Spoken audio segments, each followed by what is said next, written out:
அதே மாதிரி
அல்லா மறுமை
ஒரு மனிதனுக்கு உடல்நிலை சரியில்லை, சீரியஸாக நினைச்சு ஐசியூல ஒரு வச்சிருக்காங்கன்னா அங்கே ஹாஸ்பிட்டல் ஐசியூல ஒரு ஆக்சிஜனை போட்டுனாலும் ஒரு மணி நேரத்துக்கு 500 ரூபா பில்லு. 24 மணி நேரம் 10,000 பில்லு, 12,000. ஆக அல்லாஹ் பல நியமத்துக்களை நமக்கு தெரிஞ்சிருக்கோம். அப்ப இறை சோதனைகளை பொறுத்துக் கொண்ட நல்ல மக்களுக்கு அல்லாஹ் தன்னுடைய வேத வழிகளின் மூலம் சில விஷயங்களை சொல்றான். அதை 2வது அத்தியாயம் 155வது வசனத்தில் அல்லாஹ் சொல்றான், வல நம்பு வண்ணக்கும் இசையும் மினல் கௌஃபி வலவு அச்சத்தானும் வசியானும் வல் ஜுவி வனக்ஸி மினல் அம்வால் வல் அன்ஃபுஸ். செல்வங்களையும் உயிர்களையும் பலங்களையும் சோதனைப்படுத்தி உங்களை நாம் சோதிப்போம். அப்படி சோதிக்கும் போது சமாதானி சிறு சாதி பொறுத்துக் கொண்டவருக்கு நற்செய்தி சொல்கிறாங்க அப்படின்னு நம்ம எல்லாம் சொல்றோம். அப்ப இந்த தொடர்ச்சியாக அடுத்த வருஷம் 2,255 156 அல்லதீன இதா அசாபத்துக்கும் முசீபத்தும், தனக்கு ஏதேனும் துன்பம் ஏற்படும் போது காலம் அவர்கள் சொல்லுவார்கள், இன்னா இல்லாத இன்னா இலக்கியம், நாங்கள் அல்லாஹ்வுக்கே உரியவர்கள், அவர்களுமே திரும்பி செல்பவர்கள் என்று அவர்கள் கூறுவார்கள். இந்த இறைவசனம் நமக்கு எப்படி சொல்லித்தரப்பட்டது? மௌத்தாதான் சொல்லுவோம், நம்ம சொல்லுவோம் சொல்லுவோம். எந்த விதமான நஷ்டம் ஏற்பட்டாலும் கப்பலே முழுகினாலும் நாம் சொல்லக்கூடிய வார்த்தை எல்லாம் இதான். போன மாசம் ஒரு விமான ஆக்சிடென்ட் நடந்துச்சு கஜகஸ்தான், 45 பேர். அதில் பிளைட்ல உட்கார்ந்து இருக்கிற ஒரு மனுஷன் தைவாத்தோட மனைவி போவார். பிளைட்டு நிலைமையில இருக்கு, நான் உங்களோட வரமாட்டேன் அப்படின்னு சொல்லிட்டு அவர் சொன்ன வார்த்தை என்ன சொல்லிட்டு கனிமா சொல்றாரு, சொல்லிட்டு வயசு ஆக்சிடென்ட் ஆயிடுச்சு. ஆக்சிடென்ட் ஆனால் அவங்க என்ன உயிரோட இருந்து சொல்றாரு. ஆக எந்த ஒரு சூழ்நிலை என்ன பண்ணுவாங்க, தைரியத்தை ஏற்பட்டு அப்படிப்பட்ட மக்களுக்கு அல்லாஹ் சொன்னா அனைத்தும் சரவாக்கும் ரப்பின் வரணும், அவர்களுக்கு தமது இறைவனின் அருளும் அன்பும் உள்ளன அல்லாஹ் சொல்றான். அவர்களே நேர்மை பெற்றவர்கள்.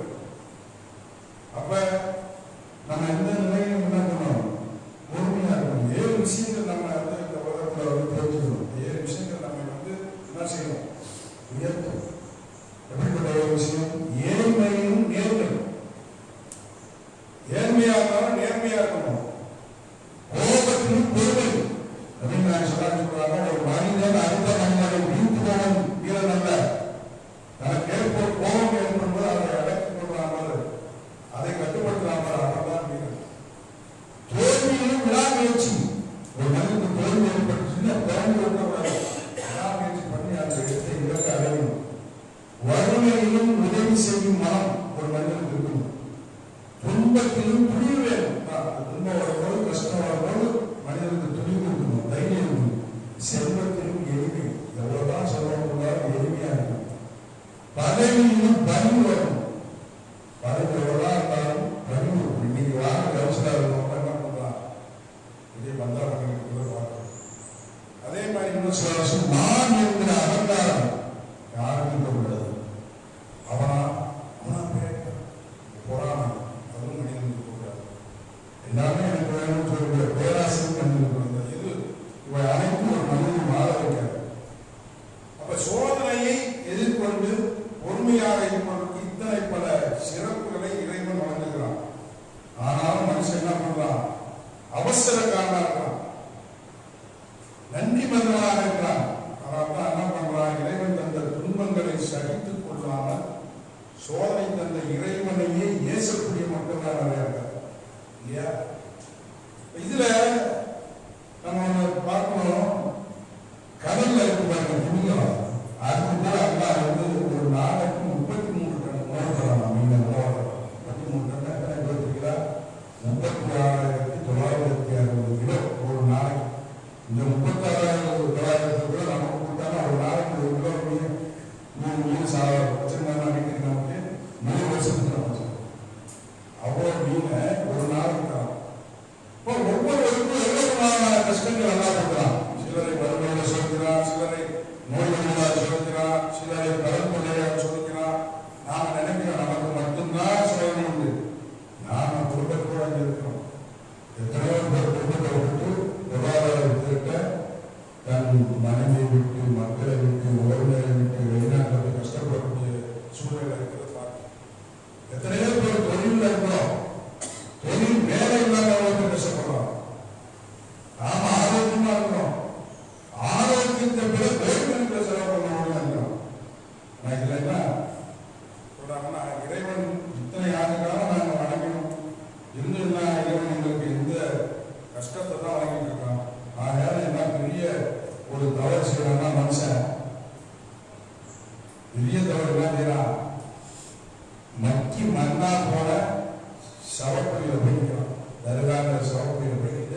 நமது தேவைகளை முறையில் முறையிட்டு வழங்குவதற்கு நமக்கு அல்லாஹ் எவ்வளவு இருக்கிறார்.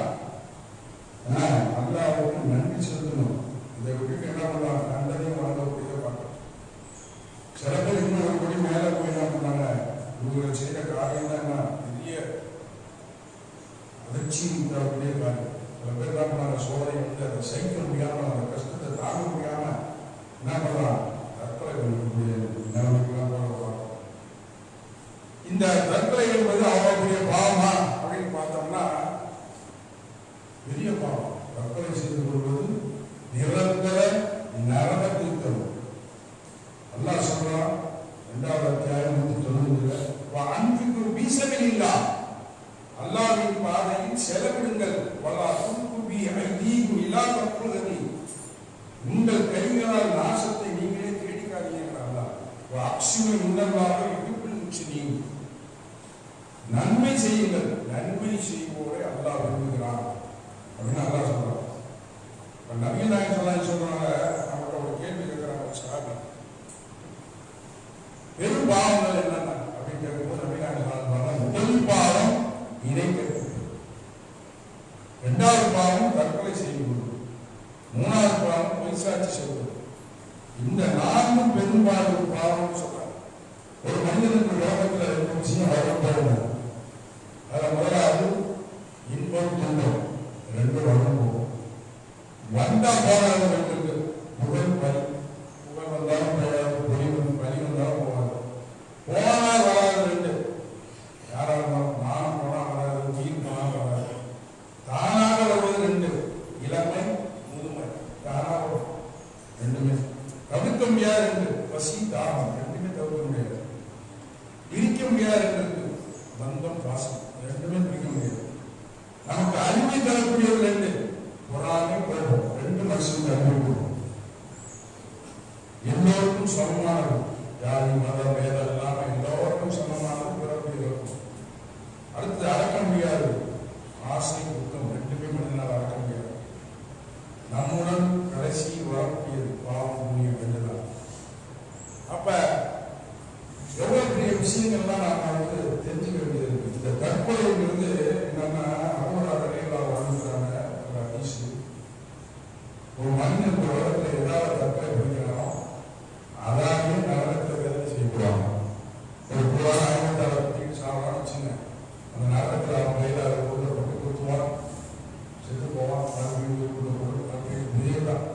விஷத்தை கொடுத்து செத்தானா அந்த விஷத்தை கொடுப்பான், சாப்பிடுவான், மறுபடியும் உயிர் கொடுக்கப்படும், மறுபடியும் நிறைய பூ போட்டு செத்தானா பூ போட்டு சாப்பிடுவான், கழுத்து கொடுப்பான், மறுபடியும் உயிர் கொடுக்கப்படும்.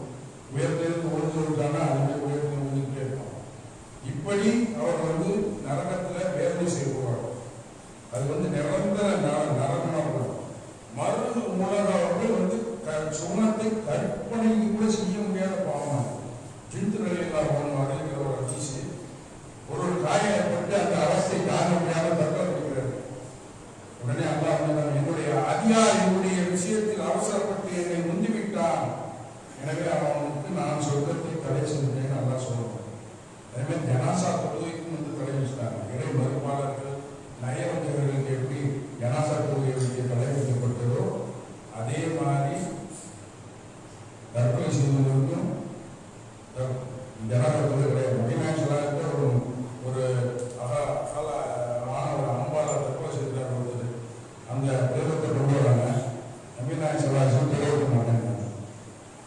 அதே மாதிரி நகையில் ஒரு பெண் கிளீன் பண்ண சுத்தம் பண்ணுவாங்க. அவங்க மொத்தம் போய் அடக்கமிக்கிறாங்க. நபிநாயகத்தை சொல்லாம அந்த பெண் அடக்கத்திற்கு மறுநாள் போய் அந்த பெண்ணுக்காக துவா செய்து தொழுகை நடத்தினாங்க. அறிவு கொண்டிருந்த தற்கொலை சொல்ற ஜனாசாக்கு தொழு வைக்க மாட்டேன்னு நபிநாயகம் சொல்லலாம். ஒரு பெண்மணி நபிநாயகம் சொல்லாக்கு தெரியாமல் தொழ வச்ச அந்த ஜனாசாக்கு போய் தொழுகை வச்சு துவா செஞ்சதா அதிசயம். ஆனால் எவ்வளோ பெரிய பாவம் பாருங்க. இது கூட தெரியாத சில மார்க்க மேலாளர்கள் என்ன பண்றாங்க, நாங்கள் ஏதோ அல்லாஹ்வுக்கு தெரியாத சொல்லி கொடுக்குற மாதிரி என்ன பண்றாங்க, தற்கொலை செய்து கொண்டவர்கள் பார்க்கணும். ஏன் இன்னுக்கெல்லாம் முக்கியம் இல்லை, வருமானம் தான் முக்கியம். நபிகள் நாயகம் செய்து காட்டியதுதான் நமக்கு வழிபாடு. அவர்கள் காட்டி தராததும் விட்டு விலகியதும் அனைத்தும் வழிகேடு என்பது இந்த பார்க்க மேலே இருந்து தன்னை பிடித்து மன அமைதி இல்லாதான் அந்த தற்கொலை காரணம். அதுக்கு அல்லாஹ் சொல்றான், 1400 ஆண்டுகளுக்கு முன்பே திருமறை குர்ஆன்ல அல்லாஹ் சொல்றாங்க 16 அத்தியாயம் 28வது வசனத்துல, அல்லதீன ஆமனு வ தத்மஇன்னு குலூபுஹும் பி திக்ரில்லாஹ், நம்பிக்கை கொண்டவரின் உள்ளங்கள் அல்லாஹ்வின் நினைவால் தான் அமைதிப்படுகிறது. எந்த ஒரு கஷ்டமான நேரத்தில் நம்ம அல்லாஹ்வை நினைச்சிட்டோம்னா மனசு அமைகிறது. அல்லாஹ்வின் திக்ரில்லாஹி தத்மஇன்னுல் குலூப், அல்லாஹ்வின் நினைவால் தான் உள்ளங்கள் அமைந்து வருகின்றன அல்லாஹ் சொல்றாங்க. எனவே அதிகமே என்ன பண்ணோம், கஷ்டமான நேரத்தில் அல்லாஹ்வை திக்ர் பண்ணிக்கிட்டே நம்ம மனசு அமைதி பண்ணும். அதனால நம்ம அந்த தற்கொலை மரணம் போகிறோம். நம்ம வாழ்க்கையில் ஒரு 6 பேர் இருக்காங்க, அவங்க நம்ம ஒழுங்கிக்கணும்னு வச்சுக்கலாம், நம்ம வாழ்க்கை கவரத்தில் நல்லா இருக்கும். அப்படிப்பட்ட 6 பேர் யாருன்னா, முதல் ஆளு நம்ம செய்ய நினைக்கக்கூடிய ஒரு நல்ல விஷயத்தை பெயின் முயற்சின்னு சொல்லுவோம். நம்ம ஒரு வியாபாரமே ஆரம்பிக்க போகிறோம், இந்த இடத்துல கடை வைக்க போகிறாங்க, ஒரு நல்ல சும்மா இல்லை அதுவும் ஆரம்பிக்க நல்லா அவங்களுக்கு வாழ்க்கை செய்வோம், உங்களுக்குள்ள வச்சுக்க எல்லாம் கொடுப்போம் சொல்லணும். அங்கேயா அங்கே வைக்காது, இங்கே வை அங்கே வை அப்படின்னு போட்டு அவங்க உடல் கொடுப்போம். இதே மாதிரி ஆட்கள் நம்ம உடம்பு வச்சுருவோம். அடுத்து தொடர்ந்து எதிர்மறையான தாக்கத்தை நம் மனதில் இருப்பாங்க. நம்ம என்ன சொன்னாலும் அது தப்புமா, எதிர்மறையான நம்ம நல்லது சொன்னால் கெட்டதுமா, கெட்டது சொன்னால் நல்லதுமா, இதே மாதிரி யாருக்கும் நம்ம விலகிட்டு. மூணாவது, எப்போதுமே யாராவது பற்றி கூட சொல்லிக்கிட்டே இருப்போம், விமர்சனம் பண்ணிக்கிட்டே இருப்போம். இதே மாதிரி யாருக்கும் நம்ம உருவச்சு கூடாது. நாலாவது, என்ன பேசினா தன்னை பற்றி முன்னிலைப்படுத்தி பேச வேண்டிய சுயநலம் பேசுவோம். இதே மாதிரி மனுஷனே நம்ம உறவச்சு கூடாது, அவன் தண்ணி இருக்கணும். அது மாதிரி நம்மளை ஏமாற்றப்படுவது, நம்மளை பிறகு ஏமாற்றப்படுவது, யாராவது சொல்லிட்டு வரமாட்டான், செய்ய மாட்டான். இதே மாதிரி ஆளுங்களோடு நம்ம ஜாக்கிரதையாக இருக்கணும். கடைசி 6வது, வேசதாரிகள். இதுதான் முக்கியம். வேசம் எந்த மரமா இருந்தாலும் சரி, யாரா இருந்தாலும் சரி, நம்பவே நம்பாது. நம்ம மார்க்கமாக இருந்தாலும் சரி, மற்ற மார்க்கம் வேஷம் போடாம அவன் நம்பவே கூடாது. அந்த மாதிரி நம்பாம நம்ம விலகி இருந்தாலே இந்த உலகத்தை வெற்றி பெறலாம். அதிகமாக சொல்லவாக செல்லும் இறை தூதராக இருந்தார்கள், அரசராக இருந்தார்கள், சக்கரவர்த்தியாக இருந்தார்கள், பக்தராக இருந்தார்கள். எந்த வேஷமும் போடல. ஒரு சபையில் உட்கார்ந்தாங்கன்னா வெளியே புதுசாக பார்க்க விட்டா ஐயுக்கு நண்பன், உங்களை யார் நண்பன், உங்களை யார் சக்கரவர்த்தி. வேஷதாரிகளை நம்பவே நம்பாது. வேஷதாரிகளை நம்பினா நம்மளை தான் அவங்க என்ன பண்ணுவான், மோசடி தான் பண்ணுவோம். நிறைய சொல்லலாம். இப்போ வீரர்களை நம்பி நம்ம வாழவே கூடாது. நம்ம நிலம் கூட நம்ம என்ன பண்ணோம், வெளிச்சம் இருக்கிறவங்க நம்ம போகிறோம் இல்லையா? நிலம் வருமானம் கூட வெளிச்சம் இருக்கிறவங்க தான் நம்ம கூட வரும். நம்ம ஒரு எதிர்பார்ப்பும் இல்லாத ஒரு உறவு நம்ம உலகத்தில் இந்த உலகத்தில் இருக்குன்னா நம்மளுடைய பெற்ற தாய்க்காங்க. எந்த எதிர்பார்ப்பும் இல்லாம நம்மளோட. அதனால தான் நபிநாயகம் சொன்னாங்க, தாயின் காலையில் சொல்றது, காலையில் சொல்லணும்னா காலையில் அவங்களுக்கு நம்ம மனம் போடாமல் நடந்து கொடுத்து அவங்களுக்கு சேவை செய்ய வேண்டிய சேவைகளை செஞ்சோம்னா நல்லா நிச்சயமா நம்ம சொல்லுவோம். அடுத்து பார்த்தீங்கன்னா, கத்தி இல்லாமல் குத்திட்டு ரத்தம் இல்லாமல் நெஞ்சை குளிக்கும் ஆயுதம் என்ன தெரியுமா, நம்மளுடைய நாக்கு தான். இந்த நாக்கை நம்ம கேட்டாலும் பல சோதனைகள் நம்ம வச்சுக்கணும். உலகத்திலே பயங்கரமான ஆயுதம் எதுன்னா என்ன, நயவஞ்சகர்கள் நாக்கு தான். ஆக அதிலே நம்ம ஏழையின் வீட்டில் சோதனை என்ன, பெரும்பாலும் பசி, சாப்பாடு இல்லாததான் அவங்க சோதனை. பணக்காரர்களுக்கு என்ன சோதனை, உயர்வாக சாப்பிடுவோம். பீஜா இருக்கலாம், பர்கர் இருந்தலாம், மஞ்சள் சோறுலாம், பாஸ்ட் ஃபுட் இருந்தலாம், சாப்பிட்டு அவனுக்கு வியாதி வந்துடும். அதுதான் அவனுக்கு சோதனை. பணம் என்ன செய்யும், அது இருப்பவனை தூங்க விடாது, அது அவனுக்கு சோதனை. அது பணம் இல்லாதவனை என்ன பண்ணான், வாழ விடாது, அது அவனுக்கு சோதனை. மனம் பட்டு போவது எந்த ஒரு பறவை நினைக்காது. நினைக்குமா? மனம் பட்டு போகணும் நினைக்காது. நதி பட்டு போகணும் இந்த மீனாக நினைக்குமா? நினைக்காது. தன்னை வாழ வைப்பவர்களே நாசமாக போக வேண்டும் என்று நினைக்கிற புத்தி மனிதனுக்கு மட்டும்தான். ஒரு மனிதனுக்கு கடன், பகை, நோய் இந்த 3 இல்லாமல் அந்த மனிதன் குடிசையில் வாழ்ந்தாலும் அவன் தான் உண்மையிலே கோடீஸ்வரன். நபிநாயகம் ஸல்லல்லாஹு அலைஹி வஸல்லம் அவர்களுடைய வாழ்க்கையை எப்படி பல்பு வைக்கிறார்கள், எப்படி முகம் கழுவினார்கள், எப்படி தண்ணீர் குடித்தார்கள், எப்படி உண்டார்கள், எப்படி நடந்தார்கள், எப்படி உட்கார்ந்தார்கள், எப்படி உறங்கினார்கள், எப்படி கல்விக்கு சென்றார்கள், மனைவியுடன் எப்படி இருந்தார்கள், பணியாளர்களை பாதுகாப்பது எப்படி, முதலாளியிடம் நடப்பது எப்படி, நண்பர்களுடன் பழகுவது எப்படி, உறவினருடன் உறவாடுவது எப்படி, அண்டை வீட்டாரை அணுவது எப்படி, விருந்தினரை பேணுவது எப்படி, அமானிதத்தை காப்பது எப்படி, வறியவர்களுக்கு வழங்குவது எப்படி, குழந்தைகளை வளர்ப்பது எப்படி, வாழ்வின் அத்தனை அமல்களையும் அம்சங்களையும் கற்றுக் கொடுத்தவர் நபிகள் ஸல்லல்லாஹு அலைஹி வஸல்லம். உலகிலேயே பின்பற்ற தகுதியானவர் நபிகள் ஸல்லல்லாஹு அலைஹி வஸல்லம் அவர்கள். நபிகள் ஸல்லல்லாஹு அலைஹி வஸல்லம் அவருடைய வாழ்க்கை தான் நமக்கு பாடம், வழிகாட்டி. அதை நம்ம பின்பற்றினாலே இந்த உலகத்தில் நாம தான் வெற்றியாகும். அடுத்தது குர்ஆனில் அல்லாஹ்வுடைய வரிகளை மொழி உணர்ந்து படித்தோம்னாவே நம்முடைய வாழ்க்கை சிறப்பாக அமையும். அதுதான் இந்த உலகத்தில் எத்தனை சோதனை வந்தாலும் சாதனையாகும். குர்ஆன் ஓடி பார்க்கிறோம், எழுதி பார்க்கிறோம் அமைக்கப்பட்டதல்ல. இந்த உலகத்தில் துன்பம் யாருக்கும் சொந்தம் இல்லை, இன்பம் யாருக்கும் நிரந்தரம் கிடையாது. கார்ல போறவன பார்த்து என்ன ஏற்ற பெருமை சுற்றி இருக்கக்கூடாது. நமக்கு முன்னாடி ஒரு காரே இல்லாம போறானா அவனை கண் திறந்து பார்க்கணும். அப்பதான் புரியும் வாழ்க்கைன்னா என்ன. அதுல நம்ம உஷாரா இருக்கணும். ஒரு ஆணை சுத்தி ஆணியை வச்சு சுத்தி அடிக்கிறாங்கன்னா ஆணி நேரா இருந்தா சுத்தி பிடிக்காது. அதே மாதிரி ஒரு மனுஷன் நேர்மையா இருந்தாங்கன்னா எந்த மனுஷனுக்கும் பிடிக்காது.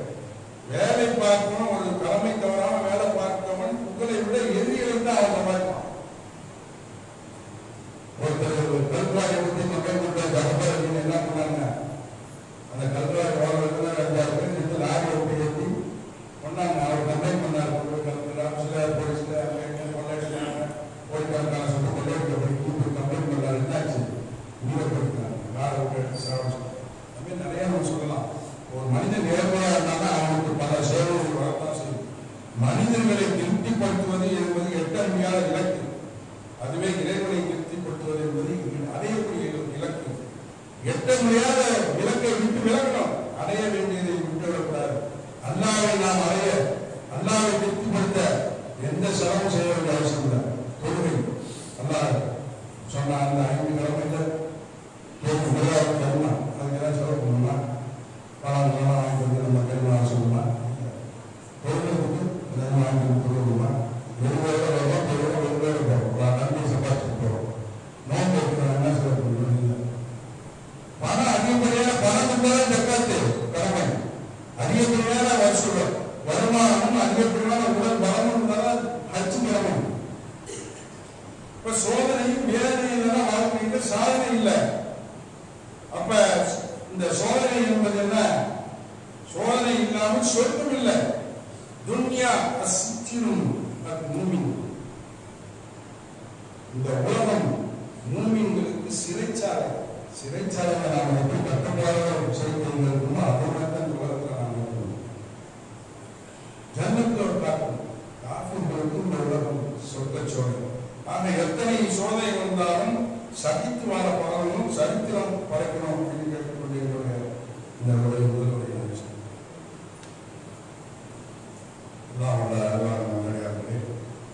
இந்த உலகத்தில் பல சோதனைகள், எத்தனை சோதனைகள் வந்தாலும் குறிப்பிட்டாலும் உண்மை உள்ளத்தில் நம்பிக்கை மட்டும் இருந்தால் அவரோட வெற்றியை யாராலும் இருக்க முடியாது. கலகல போட்டின்னு ஒன்று இருக்கு, அதை போய் ஒரு வீரன் போய் நிற்கிறான்.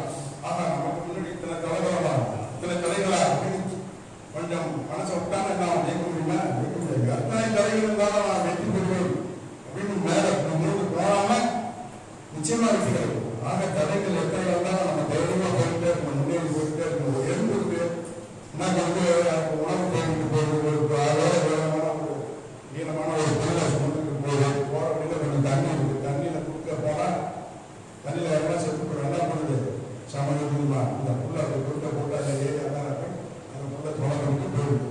இப்போ 5 அறிவு கொடுத்த அந்த எறும்புக்கு அம்மா ரத்னாவும் அவருடைய சோதனையை சமாளிக்கக்கூடிய தண்ணி கொடுக்கும்போது 6 அறிவு கொடுத்த மனிதனுக்கு நல்லா ரத்னாவும் நடத்த மாட்டான். பொறுமை தான் முக்கியம். பொறுமை இருந்தால் எந்த ஒரு சோதனை வந்தாலும் எவ்வளவு ஒரு சோதனை வந்தாலும் வெற்றி பெறக்கூடிய வழியை எல்லாம் நமக்கு காட்டணும். கணவன் சரியில்லை அப்படின்னு பெண்கள் ரொம்ப பேர் நினைக்கிறாங்க இல்லையா.